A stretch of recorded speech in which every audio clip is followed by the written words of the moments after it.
일상생활에서도 쉽게 접할 수 있는 다양한 수행과 또 명상법들 전해드리고 또 청취자분들의 궁금증도 함께 해결해드리는 시간이죠. 지금은 수행시대 시간입니다.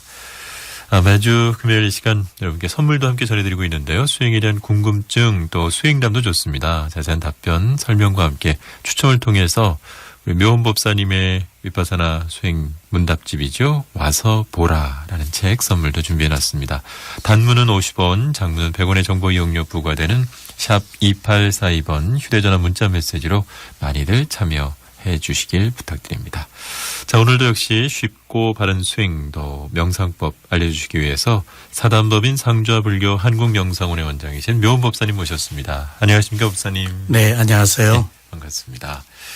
오늘도 역시 전반부에는 여러분들께서 보내주신 문자 메시지 사연들 소개를 좀 드리면서 답변 좀 해드리고 또 본 내용으로 들어가도록 하겠습니다.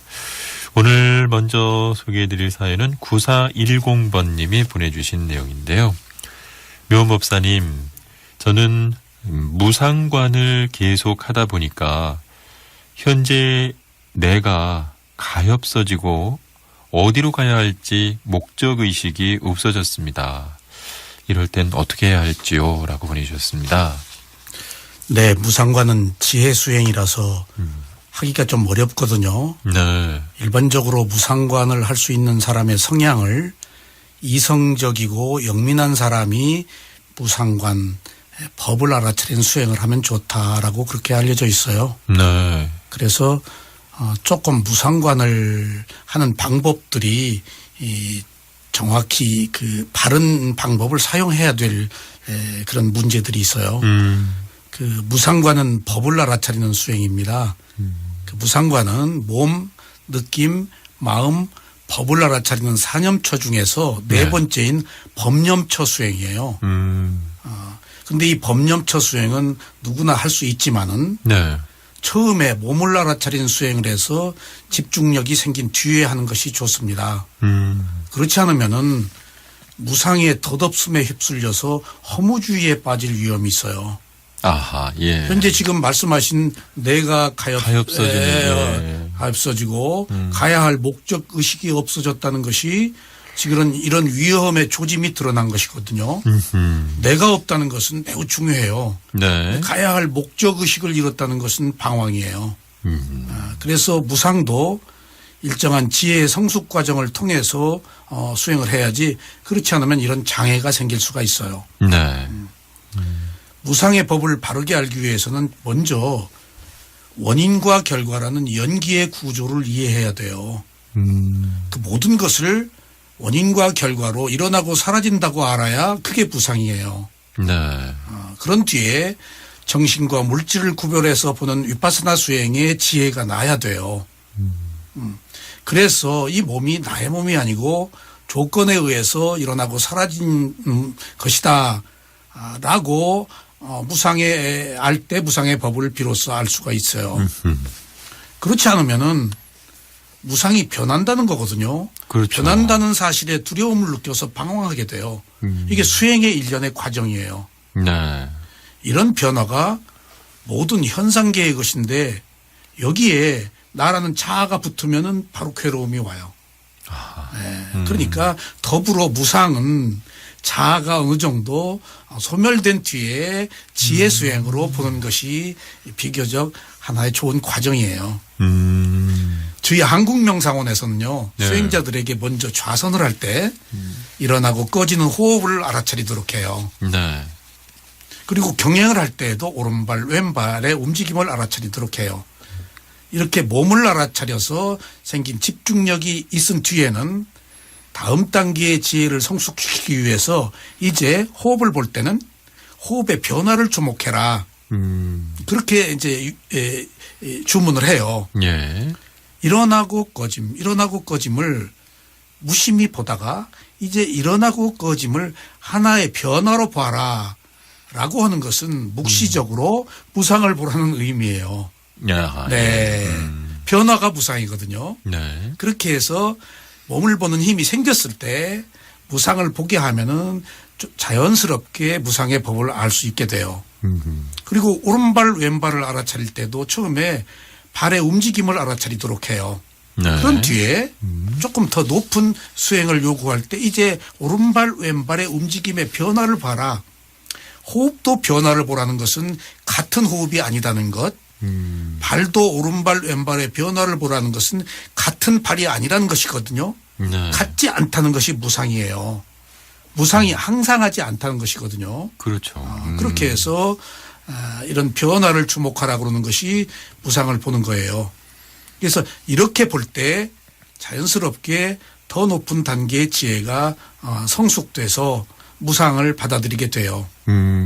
그런데 변하기 때문에 두려움이 오는 것은 무상 뒤에 오는 괴로움의 진리예요. 그러니까 이분이 제대로 수행을 해서 괴롭다, 목적의식이 없어졌다라는 것이 어느 측면으로는 와야 될 필연적인 과정이에요. 아, 예. 변화를 두려워하지 않는 사람이 없어요. 사라지는데요. 네. 보통 정신과 물질을 구별하는 지혜가 난 뒤에 이제 무상의 지혜가 다음 단계로 와요. 그다음에 일어나고 사라지는 지혜가 난 뒤에 소멸의 지혜가 와요. 일어나는 것은 안 보이고 사라지는 것만 보여요. 소멸의 지혜가 온 뒤에 두려움과 공포, 불안의 지혜가 와요. 하하. 네. 그러니까 이런 것들이 단계적 과정에서 성숙된 지혜라고 알기가 어렵죠, 본인들은. 네. 경험자들은 알죠. 그래서 이런 경우에 두려워할 때, 나 괴롭습니다. 그러면 스승들은 너 잘하고 있다 그래요. 나 죽겠는데요? 아니, 그대로 가라.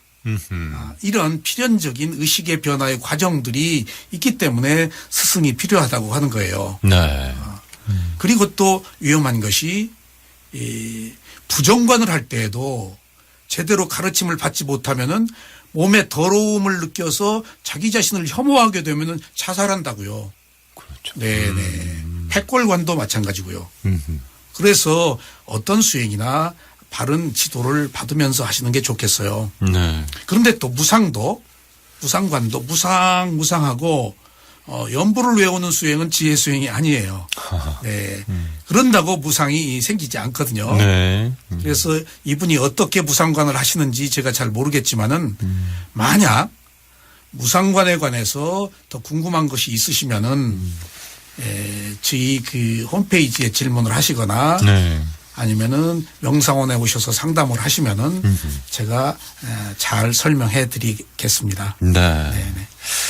자, 매주 금요일 이 시간 지금은 수행시대 시간으로 꾸며드리고 있습니다. 상주불교 한국명성원의 묘원법사님과 함께 시간 진행해드리고 있는데요. 여러분들의 샵 2842 50원의 휴대전화 문자 메시지로 보내주신 질문 내용들 답변 먼저 좀 해드리고 또 잠시 후에 본 내용도 들어가도록 하겠습니다. 이번에 질문해 주신 분은 8944번님이 보내주셨는데요. 저는 항상 다란이를 외우면서 하루를 시작하곤 합니다. 다란이를 외울 때 집중을 하면 재미있기도 하고 또 행복하고 마음이 평온해집니다.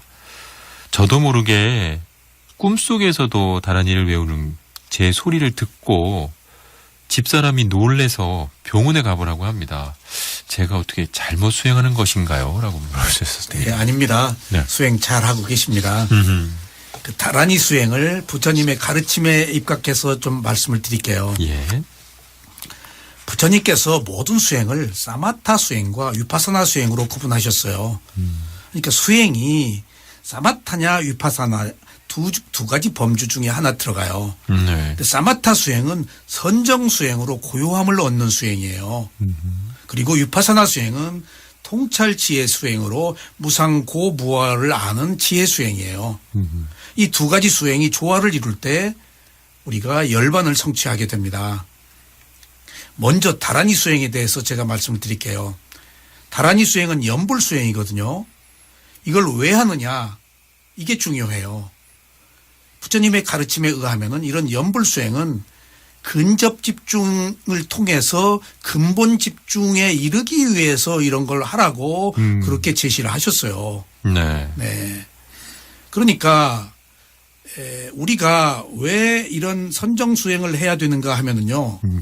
우리가 수행을 시작하려고 그러면은 네. 우리들의 정신적 향상을 가로막는 것들이 있어요. 그래 집중이 잘 안 돼요. 네. 그러니까 발목을 잡는 족쇄들이 필연적으로 나타나요. 이것들이 5가지 장애라 그래요. 네. 그래서 사마타 수행은 왜 하느냐. 분명한 목적의식이 있어야 되는데 5가지 장애를 억누르기 위해서 부처님께서 사마타 수행을 하라고 그러셨어요. 예. 이 5가지 장애가 첫 번째는 감각적 욕망이에요. 두 번째가 악한 의도 또는 성냄이라고 그래요. 네. 세 번째가 혼침과 게으름. 네 번째가 들뜸과 회한. 5번째가 회의적 의심이에요. 예. 수행을 하는 모든 사람들에게 이 5가지가 먼저 나타나서 집중이 되지 않도록 하기 때문에 뭔가 하나에 매달려서 온전하게 집중을 하면 이 5가지 장애가 억눌러진다고요. 그래서 근본 집중이 돼요. 네. 이것을 선정수행이라고 그래요. 그러니까 왜 연불을 해야 되느냐 하는 분명한 목적의식은 5가지 장애를 극복하기 위해서 이런 것들이 필요하다라고 하시면 돼요. 네.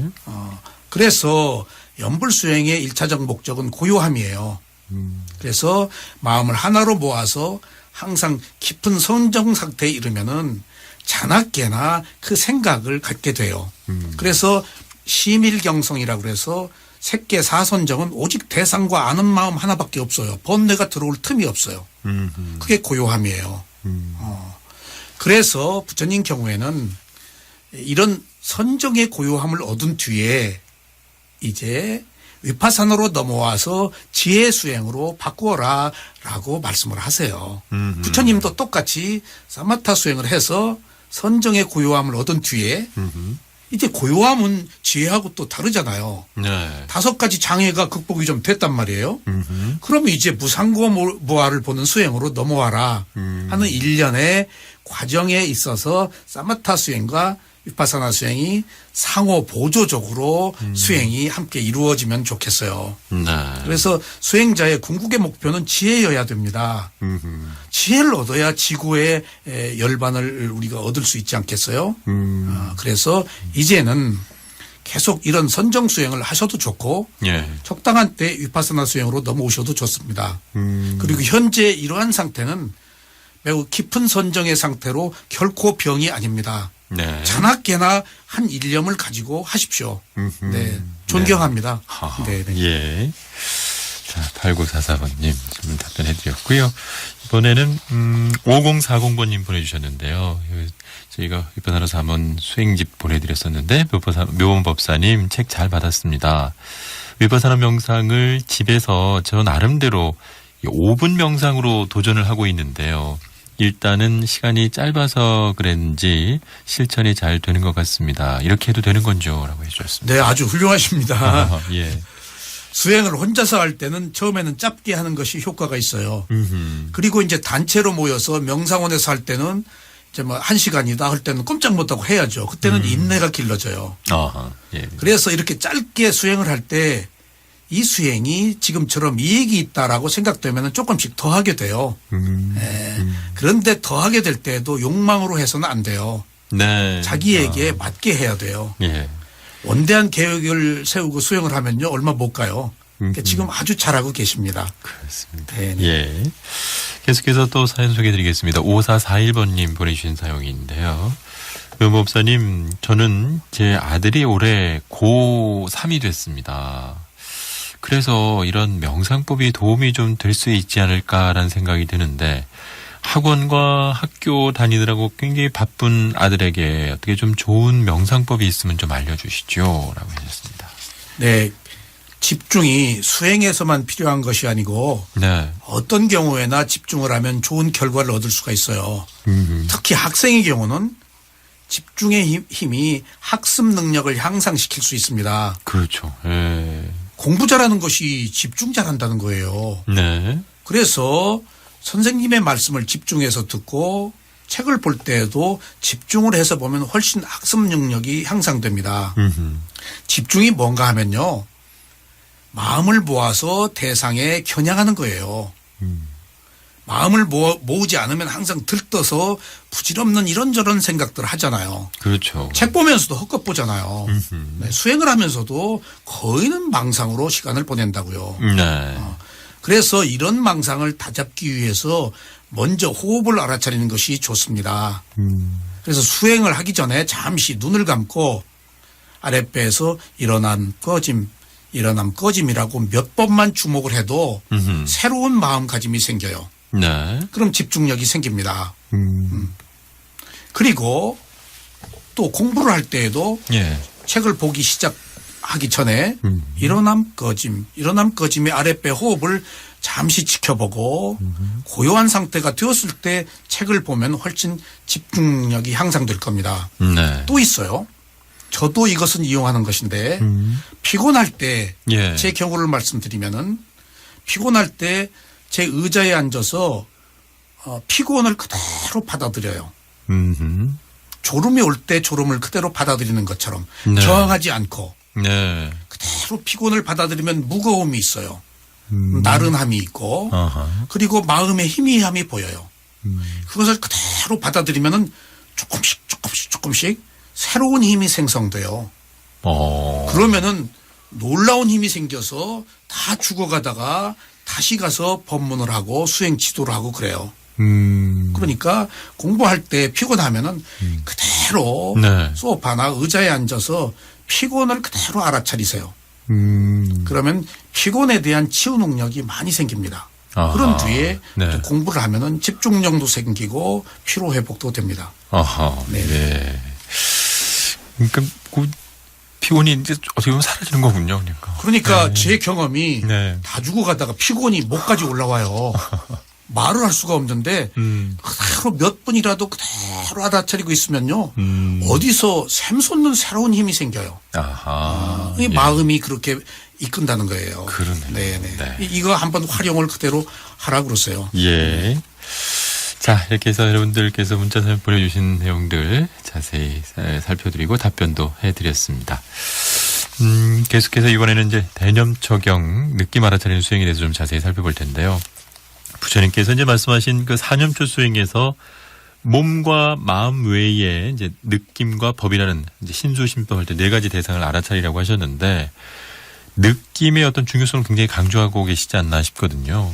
그런데 사실 우리가 알고 있는 수행의 세계에서 보면 이 느낌이라는 말이 다소 좀 생소하게 느껴지는 부분도 없잖아 있는 것 같아요. 그렇습니다. 그 사념처 수행을 통해서 또 12연기를 통해서 느낌이라는 것이 부각됐어요. 네. 연기도 제대로 공부를 하면은 느낌의 중요성이 굉장히 강조돼요.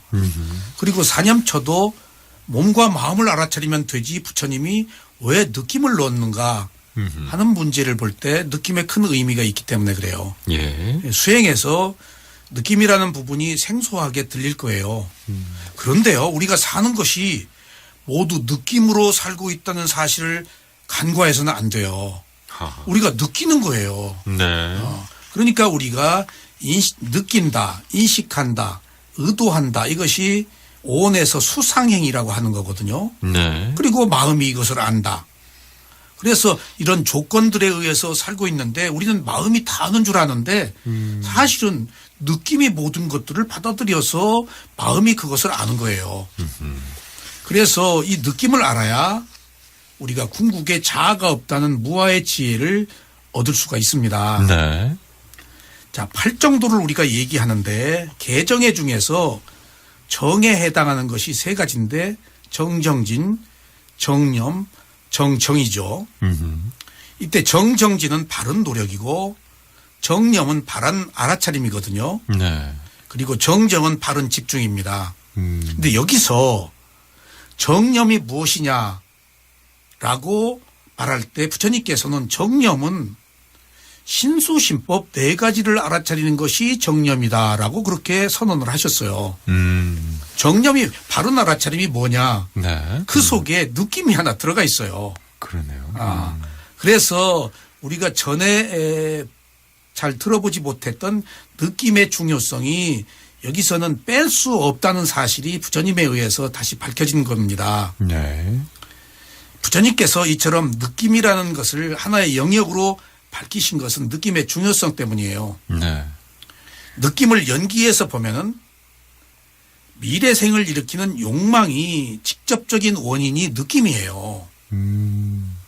그리고 느낌을 느낌이라고 바르게 알아차리지 못하면은 괴로움에서 벗어날 수가 없어요. 그래서 우리에게 나타난 모든 환영이나 환청 그런 것들이 느낌이 일으킨 허상들이에요. 네. 그러니까 느낌은 실제이지만은 느낌에 의해서 일어난 것들은 허상이고 관념이거든요. 그런 의미에서 느낌이 중요합니다.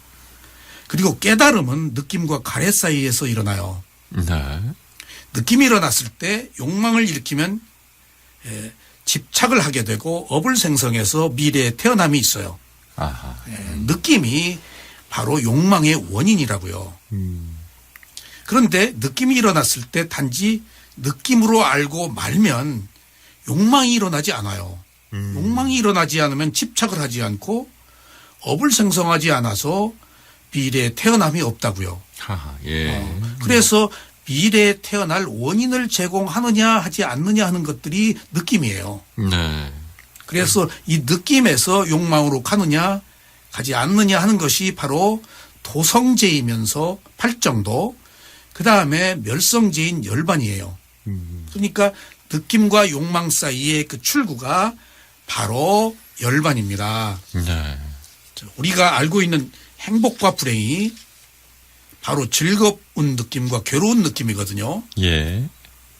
사실 우리가 괴롭다 즐겁다가 전부 느낌이에요. 좋다 싫다가 전부 느낌이에요. 네. 느낌인지 모르잖아요.